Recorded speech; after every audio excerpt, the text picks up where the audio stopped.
X. I mean, if you thought there was a particular X, which was one's caste or position in society that had a lot of predictive power, having data on that would be like reducing limited variable bias. We'd be able to control for that. So that's just another type of data we could collect. That wasn't one of the X's we've been talking about. We've been talking about personality and family background and community, but you're saying there may be something about your social status. So that could be an X.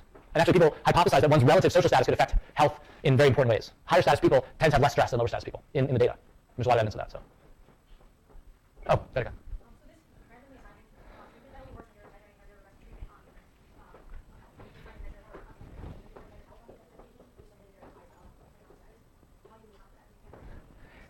That's a great point, and it's one of the main motivations for instrumental variable methods, is to try to go beyond just estimating a treatment effect, the effect of this treatment, and go beyond that to say something closer to what is the effect of health, say, on outcomes. So we're going to come back to that in a few weeks, and we're going to give some of the estimates we're talking about now more sort of theoretical interpretations. So that's a good question. Okay, so let's keep going. I have a vague sense that a subset of you are totally lost, and another subset are totally bored. So I just want to, I don't know why I feel that. Just keep talking, let's communicate, it's all going to be good. Okay, so if these expectations, so basically again, we restated it. If probability rates, say, are the same among the sick and healthy, we're out of the limited variable bias problem. That's our goal. So let's turn to worms and actually put this into practice. We're going to estimate regressions just like what we had. And here's the next clicker question. Let's talk about worms. Which of these age groups has the highest worm infection burden in sub-Saharan Africa? Young kids, school-age kids, or say adolescents and adults?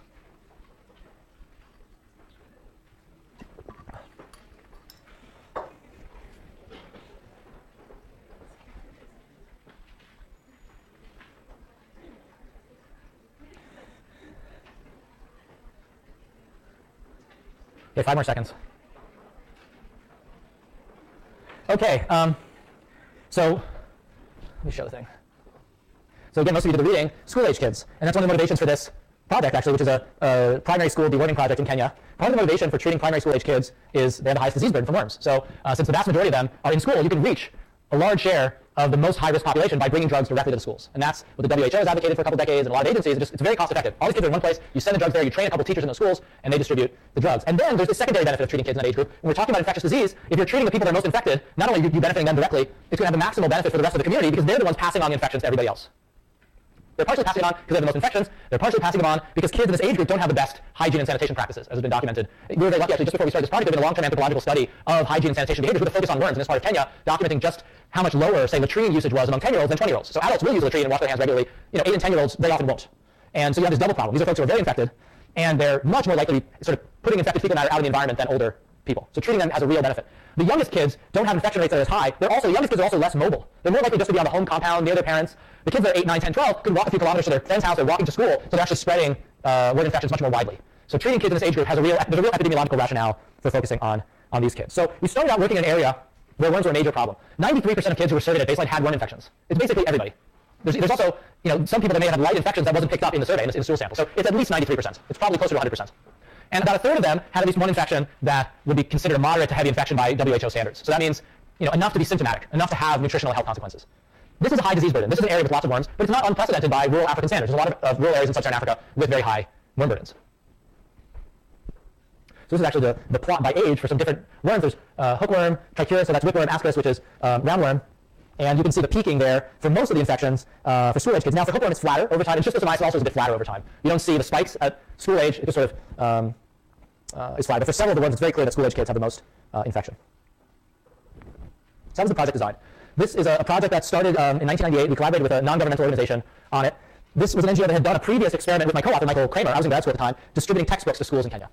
And that's one of the first randomized experiments in development economics. Now it's sort of become the norm to do this kind of work. But that textbook project, which started in 96, was a very early example of this kind of work. They were working with an NGO that, it's an interesting story. Kramer had been a teacher in Kenya right after college in the 80s and made a lot of friends in Western Kenya. He was teaching in high school in Western Kenya. He went back to Kenya 10 years later on vacation, met up with his old friends, both Americans but mainly Kenyans, and a bunch of them were working in the same NGO.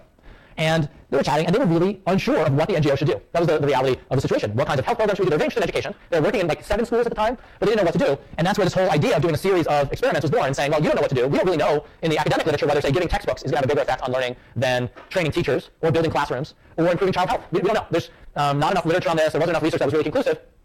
And through the subsequent decade or so, there was a series of these different projects with the NGO. The NGO was small. They couldn't roll things out to thousands of schools or something in day one. They were kind of gradually expanding, and that actually fit the randomized experimental methodology pretty well. So these guys were going to say, well, we're going to start in 10 or 20 schools next year, and we hope to expand over a few years. So Kramer's idea with that and the big insight is, well, why don't you do the expansion in a randomized order? If you do the expansion in a randomized order, those first 10 or 20 schools that get textbooks will pretty much be equivalent to the next 10 or 20. There'll be no reason why they would differ other than a coin flip. We can call that first group of early treatment schools treatment, like you would in a medical trial, and the guys that get it the next year control. And if you roll this out over several years, you basically have a series of experiments built into the rollout. So that was the same, that's what they did in the school textbook project, which started in 96, and then in 98 we followed the same approach. It was also initially, like the government policymakers in education and then eventually in health, when we did this project, were definitely interested in what the NGO was doing. The NGO wanted to make the assignment process of textbooks or deworming or other things as transparent as possible. They wanted to basically be able to show local government officials why they had done the assignments that they did. So in our case, what that meant is we ordered the schools in our sample. There were 75 primary schools that the NGO had identified together with the Ministry of Health as being a very high road infection region. And we wanted to be able to show them why some schools were getting deworming drugs this year, and some were going to get it next year, some were going to get it the year after, et cetera. So what we did is we created a list stacked by the geographic area of the school, and then by school population, and that created a stacked list of 75 schools. And to define which schools were in which treatment group, well, the treatment group would tell you who would get the deworming drugs first. Like group 1 would get them first, then group 2, then group 3. We just counted down that list. 1, 2, 3, 1, 2, 3, 1, 2, 3, 1, 2, 3, 1, 2, 3. There were 25 triplets of schools, each assigned to each of the 3 treatment groups. So that was something that was very transparent. We said, look, this was the ordering. We didn't sort of pick out a minister's, school in a minister's area or in a member of parliament's area before anybody else. We just had this like totally arbitrary way of defining treatment. Without that, there could be some pressure maybe to favor certain areas over others. And this made it sort of very, kind of hands above the table. Yeah. Yeah, for sure. The goal of doing this was doing randomization, but doing it in a way that was very transparent. Now, after this experiment and all subsequent experiments that we did, we used a computer random number generator, which is really, in truth, the real proper way to do randomization. There's no clear reason why assignment here would be correlated with anything because of the stacking that we did, and we don't find that the schools in groups 1, 2, and 3 are any different on any observable characteristic we could come up with. But a computer random number generator is sort of like the fully proper way of doing it. So we stopped doing these list randomizations after the first few experiments. But a lot of real-world development experiments use list randomization. Several of the early experiments in India did the same thing. Certain early educational experiments in the US did the same thing where schools were ordered by some ID number or ordered by some geographic identifier something, and then just counted down 1, 2, 1, 2, 1, 2, 1, 2. And that's been like a very easy way to kind of show people how you do the randomization. If it's a computer random number generator, it's a little bit magical. Like, oh, the computer told us what to do, and if by chance the member of parliament's school happens to get treated, everybody's going to think it was because of some cheating. Yeah. Yeah. Yeah. So that's a good question. Does anybody have any thoughts about that? What's the reason why this kind of design could deal with those concerns as well as the sort of baseline balance concerns? Yeah, so the question was, sorry, I should have repeated it. The question was, we do randomization at a certain point in time, and we can check that characteristics are balanced at that point, so we have confidence that the different groups are similar, observationally similar. How do we rule out the possibility that over time these different groups of schools may have just evolved differently? Yeah, Becca?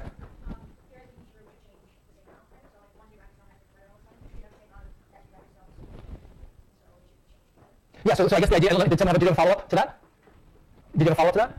You were raising your hand, right? Oh, you were? Okay. Yeah.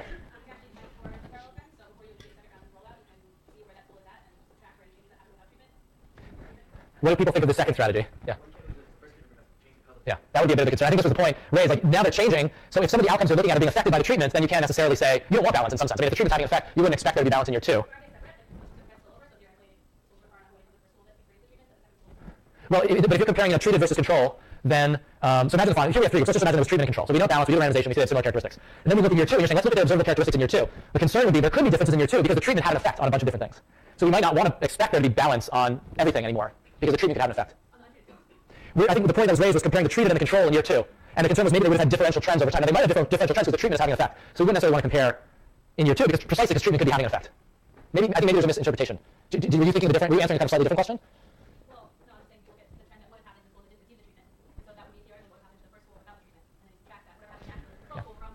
Yeah, you're totally right, and that's how we do the treatment effect, exactly as you said. But I think the suggestion was slightly different than what you were saying. You were talking about how you estimate a treatment effect, and you're right. Now I understand the point you're getting at. But the point that was being raised was the following, which is to say, how can we be sure that they're not evolving differentially over time, independent of the treatment? So independent of any treatment effect. Maybe the different groups will be evolving. In the back?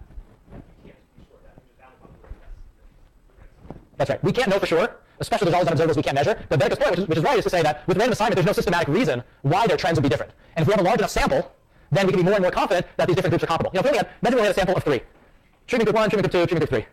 There's just a lot of like school level variation there that could be pushing them in different directions. We wouldn't have that much confidence in our result with a sample of 3, but as we get to a sample of 30 and then 60 and then 100 and 1,000 and whatnot, we have more and more confidence that we really have similar groups. Did you hear that? I like that. I like that. I'm going to kind of look to you every once in a while for that. Okay, so any last thoughts? Yeah.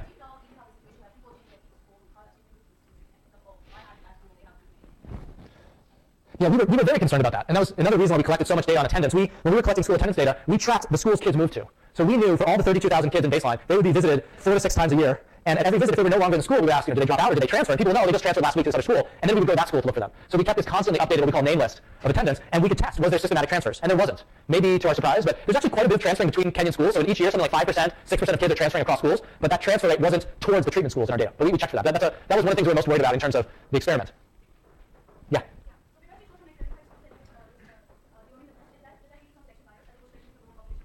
What are people's thoughts on that? So the NGO very much wanted to work in an area with high infection rates. We went along with it.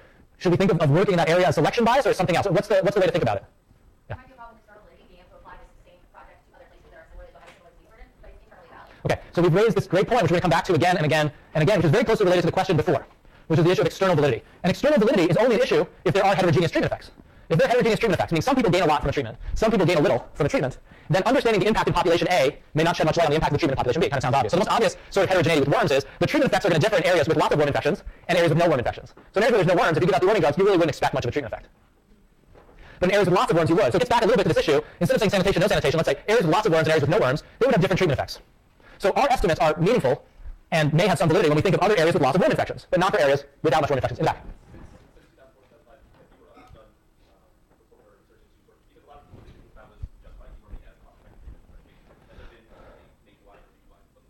As I'll talk about a little bit later, there's been a big expansion of deworming within Kenya. Now there's national school deworming in Kenya, treating this year between 4 and 5 million kids. There has been a policy change. Part of the issue when you have national treatment is there's no control group anymore, or no kind of obvious control group. So we've been in discussions a lot with the folks in the ministries doing the rollout, but it's hard to have as valid a design for the national expansion, which is like, okay, one day we're all going to get dewormed relative to our design. I'll come back to the experience of the national programs. I think it's interesting to think of the translation of research into policy, and it was like a long road, and one of the readings gets into some of those issues a bit, the Ashraf et al. Case study. Okay, so how did treatment work in practice? So these three groups divided in this arbitrary way, each had 25 schools. In 1998, Group 1 received deworming treatment plus the hygiene education I mentioned before. Groups 2 and 3 were the comparison group with the control group. In 1999, both Groups 1 and 2 received deworming treatment and hygiene education. Group 3 was control or comparison. It turned out in 2000, it was the same as 99. And then in 2001, all of them received treatment. So the maximal difference in years of deworming were Group 1 schools received 3 additional years of deworming relative to Group 3. Group 2 received 2 additional years. That was the timing. And then there was another experiment that occurred in 2001 that we will talk about in the next lecture in a second. So what we're basically doing when we're looking at treatment effects is comparing Group 1 to 2 and 3 in 98, and then 1 and 2 versus Group 3 in 99. That's the way the treatment effects went. Just one more minute and then we'll wrap up. This is the map of the area. So of the 89 primary schools in the sample, in the area, 75 were in the sample. The schools that were excluded were the town schools, the richer town schools. There were a couple single-sex schools that were excluded, and then there were a few schools out in islands in Lake Victoria that were excluded. This is actually a swampy area. I've been to the school. It takes a long time to get there. You have to walk on these paths in a swampy area. It's actually not in the lake. It looks like it. But there are little islands in the lake that were excluded, just because the transportation costs of visiting them 6 times a year were very high. We didn't have the budget to do that. So it's actually excluding the most remote schools and the rich town schools. So it's kind of like the bulk of rural schools in this area, and the numbers here correspond to the location of the Group 1, 2, and 3 schools. And if you look at this enough, you'll see they're pretty evenly scattered, as you expect with the design. Okay, so we're going to talk about this project and some of the econometric estimation of externalities next time.